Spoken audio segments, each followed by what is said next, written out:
60조 보시게 되면 연체휴가인데요. 연체휴가는 이제 사회생활 하시는 분들이 뭐 다 아실 거지만은 학생분들은 잘 모를 수도 있지 않습니까? 이제 우리가 이제 좀 자유롭게 쓸 수 있는 휴가를 얘기하는 거예요. 이제 개인 뭐 사유가 있으면 뭐 일을 좀 봐야 되겠죠. 이제 그럴 때 쓸 수 있는 휴가를 우리가 연체휴가다 이렇게 얘기를 합니다. 그럼 이제 연차가 며칠 부여되는 거냐? 이제 하나하나 보시게 되면 1항부터 사용자는 1년간 80% 이상 출근한 근로자에게 15일의 유급휴가를 주어야 한다 되겠습니다. 그러니까 휴가 자체가 일종의 이제 근로의 대가인 거죠. 휴가 자체가. 그래서 우리가 이 휴가를 못 쓰면 수당으로 받게 되는데 수당으로 받게 되는 건 내가 80% 이상 일하는 일에 대한 대가로서 받게 되는 거니까 휴가를 받고 휴가를 못 써가지고 돈으로 받는 거잖아요. 그러다 보니까 연차휴가 수당도 임금인 거죠. 같은 맥락으로 어저께 했던 거 우리가 주휴 같은 경우에 유급주의지 않습니까? 유급이란 말이에요. 유급을 그냥 유급을 해준 게 아니라 1년의 근로를 개근을 1년이란다. 그 일주일의 근로를 개근을 해야지 이제 주휴를 주는 거죠. 근로 대가란 말이에요. 그러니까 그 주휴 수당도 당연히 임금입니다. 그렇겠죠. 1년간 80% 이상 출근한 근로자에게는 15일의 유급 휴가를 주어야 된다. 이런 식이에요. 그래서 이때 이제 내가 입사를 한 거죠. 그래서 1년 동안 80% 이상을 출근을 한 거예요. 80% 이상을. 그러면 내가 1년 뒤에 받는 게 15일을 받게 되는 거죠. 그러면 이 15일을 그 다음 1년 동안 이렇게 사용할 수가 있게 되는 겁니다. 일단 이게 기본 패턴이고요. 최저 기준으로서. 이 항 보시게 되면 사용자는 계속하여 근로한 기간이 1년 미만인 근로자 또는 80% 미만 출근한 근로자에게는 1월 개근 시 1회 유급휴가를 줘야 한다. 후단부 먼저 보시면 80% 미만 출근한 근로자도 1월 개근 시 1회 유급휴가를 줘야 되죠. 이게 2012년도에 개정이 된 건데 그 전에는 어땠냐면 80% 출근 못하면 휴가가 없었어요. 그러니까 예를 들어서 1년 동안 근무를 했는데 뭐 개인적인 사유로 아파가지고 예를 들어서 뭐 아파가지고 뭐 휴직을 들어간 거예요. 그러면은 그 출근율에서 빠지게 되겠죠. 그러니까 출근율이라는 게 80%라는 거는 나에게 근로 의무가 있는 소정 근로 1분에 실제 내가 출근한 출근일 이걸 해가지고 80% 계산할 거지 않습니까? 근데 내가 실제로 출근하지 못한 개인적인 이유가 있었던 거예요. 예컨대 뭐 밖에 나가 놀다가 다쳐가지고 뭐 한 4개월 휴직했다. 이런 경우라면은 내가 실제 일해야 되는 날 중에서 그만큼 일을 못했으니까 80%가 안 되겠죠. 그러면 옛날에 어땠냐면 옛날에는 1년 지났을 때 80%가 안 되면 2년 차에 쓸 수 있는 휴가가 아예 없었단 말이에요. 근데 이게 좀 과하다 싶은 생각이 드니까 이제 어떻게 바꿨냐면 예를 들어서 2년 차에 내가 80%가 안 되는 거예요. 근데 왜 안 되나 봤더니 앞에 한 6개월 정도는 개근을 했는데 뒤에 6개월 동안 개인 사유로 아파가지고 휴직을 해가지고 일을 못한 겁니다. 그럼 이렇게 돼버리면 대략 계산해보면 출근율이 한 50% 되겠죠. 그럼 이런 경우에 어떻게 하는 거냐? 나와 있는 것처럼 1월 개근 시 하루에 유급휴가를 주는 거니까 이 경우에는 6개월 개근한 거잖아요. 그럼 그 다음 연도에 쓸 수 있는 휴가는 6일이 되는 거예요. 6일이. 원래대로라면 또 15일 받을 텐데 80% 못했으니까 6일이 되는 겁니다. 그럼 내가 3년 차에 쓸 수 있는 휴가가 이제 6일이 되는 거겠죠. 이 얘기입니다. 그럼 앞에는 뭐냐? 전단부는 1년 미만자에게요. 그러니까 예를 들어 내가 1년이 지나고 나면 15일을 그 다음 연도에 쓸 수 있는데 입사 첫 해는 휴가가 아예 없지 않습니까? 일단 이런 문제가 있고요. 그 다음에 나의 계약이 1년 혹은 1년 미만의 기간제 근로자일 수도 있어요. 그럼 기간제 근로자 같은 경우는 아예 뭐 1년이 안 되니까 휴가 없죠. 이런 분들을 대비해서 만들어 놓은 거예요. 1월 개근 시 하루에 휴가를 준다. 그래가지고 입사 첫 해 같은 경우는 한 달 개근하면 하루 주는 거예요. 그럼 이거 쓸 수 있겠죠. 또 개근하면 또 하루 주는 거고요. 그래서 뭐 한 7개월 개근했다. 그럼 7일인 겁니다. 11개월 개근했다. 11일이겠죠. 그럼 12개월 개근했다. 1년 그러면 15일이 되는 거예요. 이게 왜 그러냐면 사망을 보시면 사용자는 근로자의 최초 1년간의 근로에 대해서 유급휴가 주는 경우에 2항에 따른 휴가, 그러니까 1월 개근 시 하루 받은 거 포함해서 15일로 한다. 이렇게 하는 거죠. 포함해서. 그래서 근로자가 2항에 따른 휴가를 이미 사용한 경우에는 15일에서 뺀다. 그럼 예를 들어서 내가 11월 개근하면 11일 발생했어요. 근데 이 중에 내가 한 3일을 쓴 거야. 예를 들어서 한 3일 썼다고 치자고요. 그러면 원래는 1년 80%에서 근로하면은 15일을 줘야 되는데 3일 썼으니까 까가지고 12일만 주는 거죠. 그러니까 사실은 이 15일이라는 게 정확히 얘기하면 그래서 2년 동안 쓸 수 있는 게 15일이 되는 겁니다. 사실은. 그러니까 좀 이렇게 땡겨 쓰게 되는 거죠. 그럼 예를 들어 이제 내가 1년 미만 계약이면은 그냥 1월 개근시 하루씩 받은 거 받고 나가면 되는 건데 내가 정규직이다 그래 버리면은 실제 15일을 2년에 걸쳐 쓸 수 있게 이렇게 만들어 놓은 겁니다. 약간 좀 조삼모사 느낌이 좀 있죠. 어쨌든 그렇게 되는 겁니다. 사항 보시게 되면 사용자는 3년 이상 계속하여 근로한 근로자에게는 1항에 따른 휴가의 최초 1년을 초과하는 근로연수마다 매 2년에 대해서 1일을 가산한 유급휴가를 줘야 되고 최대 한도는 25일이다. 별거 아닌 게 생각을 해보죠. 내가 지금 1년이 지났어요. 입사일로부터 1년 후. 그럼 내가 2년 차에 쓸 수 있는 게 그러니까 내가 1년이 지나가지고 2년 차에 쓸 수 있는 게 15일이죠. 기본적으로 15일. 그럼 내가 또 입사한 다음에 2년이 지났어요.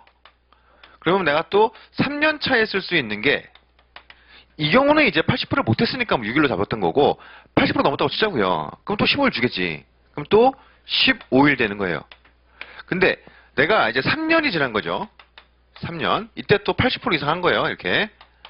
80% 이상을. 그러면 내가 3년이 지나가지고 실제 내가 4년 차에 쓸 수 있는 휴가는 최초 발생일로부터 2년이 지났으니까 하루가 추가되는 겁니다. 그래서 16일이 되는 거예요.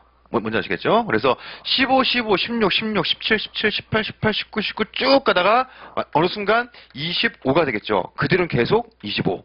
상한선은 25니까. 이런 식으로 잡아주는 겁니다. 그래가지고 이 발생된 휴가 같은 경우는 내가 이제 자유롭게 좀 쓸 수가 있을 거예요. 그 다음 5항 보시게 되면 사용자는 1항부터 4항까지 규정에 따른 휴가를 근로자가 청구한 시기에 줘야 되고 근로자가 청구한 시기에 준다. 이걸 우리가 시기 지정권이다. 이렇게 보통 얘기를 합니다. 그래서 근로자의 시기 지정권 행사가 가능하다는 게 법에 아예 나와 있는 거죠. 그러니까 뭐 사용자의 허가를 받아서 이게 아니라 내가 쓰고 싶을 때 쓰면 되는 거예요. 왜냐? 시기 지정권이 근로자한테 있으니까. 그 다음 그 기간에 대해서는 취업규칙 등에 정하는 통상임금이나 평균임금을 지급해야 된다. 다만 근로자가 청구한 시기에 휴가 주는 것이 사업 운영에 막대한 지장이 있는 경우에는 시기를 변경할 수 있다. 이걸 우리가 사용자의 시기 변경권 이렇게 얘기합니다. 그러니까 근로자에게는 연차 휴가에 대한 시기 지정권이 있는 거고 사용자에게는 근로자가 지정한 시기에 휴가를 주는 게 사업 운영에 막대한 지장이 있을 수 있으니까 그때 쓸 수 있는 게 사용자의 시기 변경권이에요. 근데 사실은 이게 종언의 문구만 보게 되면 사업 운영에 막대한 지장이 있는 경우니까 사실은 변경권 행사가 함부로 이루어지면 안 되겠죠. 엄격히 해석을 하면. 근데 실제는 그렇지는 않습니다. 실제 쓰이는 거는 뭐 이게 딱히 판례가 있는 건 아닌데 노동부 입장은 예를 들어서 뭐 대체 인력이 마땅치 않은 경우에는 변경할 수 있다. 뭐 이런 식이에요. 그러다 보니까 좀 폭넓게 실제로 사용되고 있긴 하죠. 문구만 보게 되면 엄격해야 될 것 같은데 왜냐하면 사업 운영에 막대한 지장이 있어야 되니까 엄격할 것 같은데 실제로 그렇게 엄격하게 쓰여지지는 않고 있는 것 같습니다. 그 다음에 6항 보시게 되면 1항부터 3항까지의 규정을 적용하는 경우 다음 어느 하나에 해당하는 기간은 출근한 것으로 본다. 이게 왜 있냐면 아까 보신 것처럼 우리가 출근율을 판단할 때는 나에게 근로 의무가 있는 소정 근로일분에 실제 내가 출근한 출근일일 거예요. 예를 들어서 소정 근로일이 보통 뭐 휴일 빼고 뭐 휴무일 빼고 다 빠지고 나면 뭐 대략 한 270일 정도 나오거든요. 뭐 그럴 것 같죠? 나온단 말이에요. 여기서 실제 내가 개근했다. 그럼 270일. 그러면 출근율 100% 이러겠죠. 근데 내가 비록 출근하진 않았지만 그냥 출근일에서 빼버리기가 애매한 기간들이 있어요. 되게 애매한 기간들이. 이런 것들을 어떻게 컨트롤할지를 법에 써놓은 겁니다. 두 가지가 나와 있어요. 1호, 근로자가 업무상 부상 질병으로 휴업한 기간. 내가 일하다가 다쳐가지고 한 1년 동안 병원에 입원을 했던 겁니다. 그럼 1년 동안 내가 아예 출근일이 0이죠. 그럼 내가 그 다음 연도에 복직해가지고 연체구가 없는 거냐? 이상하죠. 그러니까 우리 법이 이 경우는 출근한 것으로 간주해라 이런 겁니다. 그러니까 예를 들어 내가 소정근로일이 270일인데 올해 일을 하루도 못했어요. 왜냐? 업무상재해 당해가지고 병원에 누워 있었어. 그럼 내가 복직한 다음에 계산할 때는 다 출근한 것으로 간주해버리는 거죠. 그래야 될 것 같죠? 오케이. 그런 거고요. 두 번째는 뭐냐면 출산휴가예요. 74조가 출산휴가입니다. 여성 근로자가 애 낳느라고 출산휴가 갔다 왔는데 그 기간 출근 안 했다고 출근 일수에 빼버리면 연차에 지장이 가지 않습니까? 이거 그 근로자 보호 취지에 맞지가 않죠. 그러니까 법에 아예 출근한 것으로 간주하자. 이렇게 써놓은 겁니다.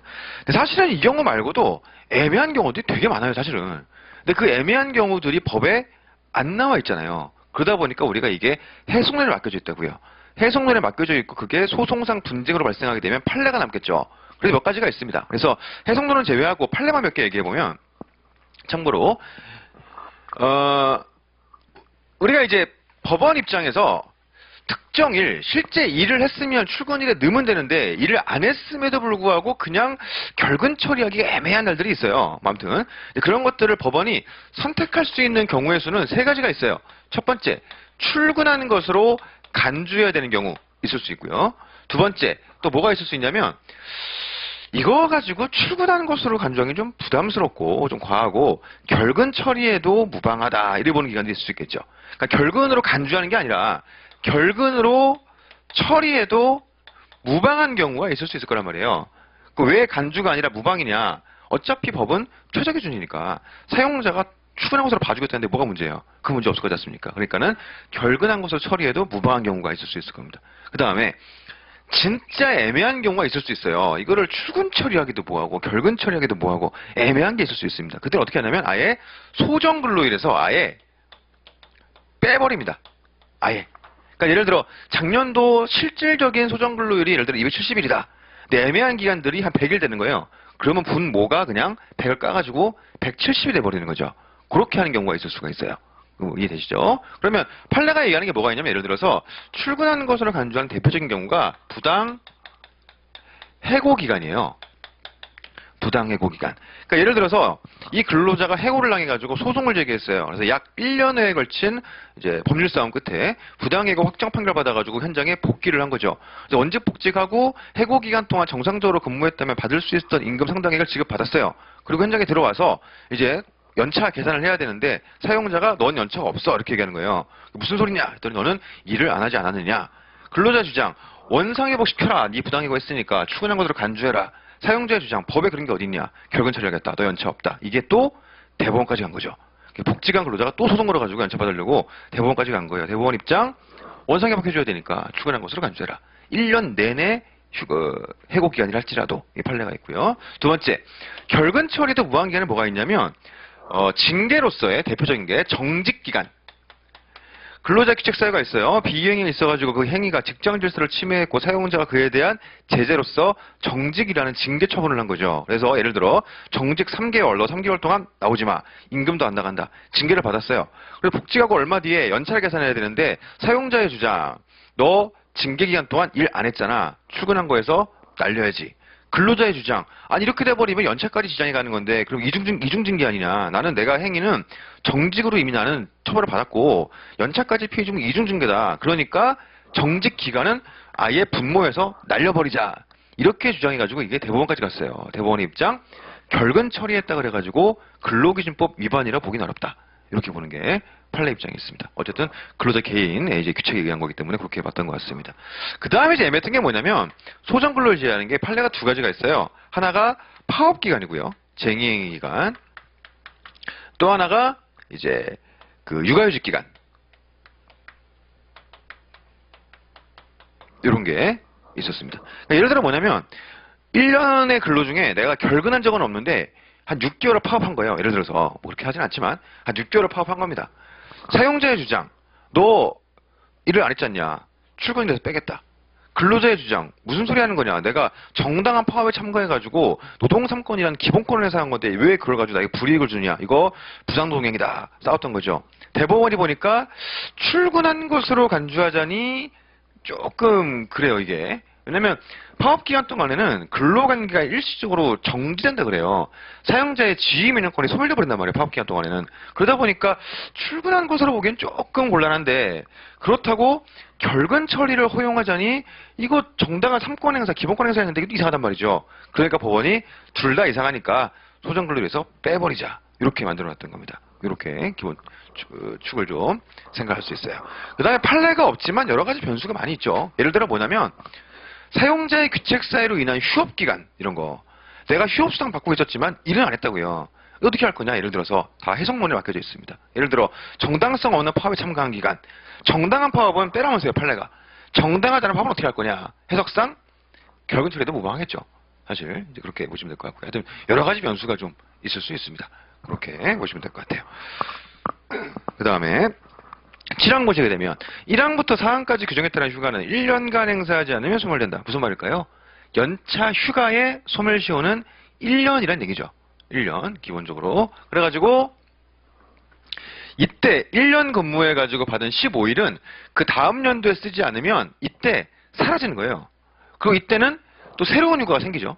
기존 휴가는 소멸되고 새로운 휴가 또 생기는 거예요. 그 연차 휴가의 소멸시효는 기본적으로 1년. 그럼 기존에 예를 들어서 내가 1년 80% 이상 근무해가지고 15일을 받았어요.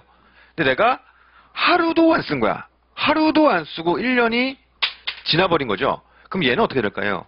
돈으로 바뀌어야죠.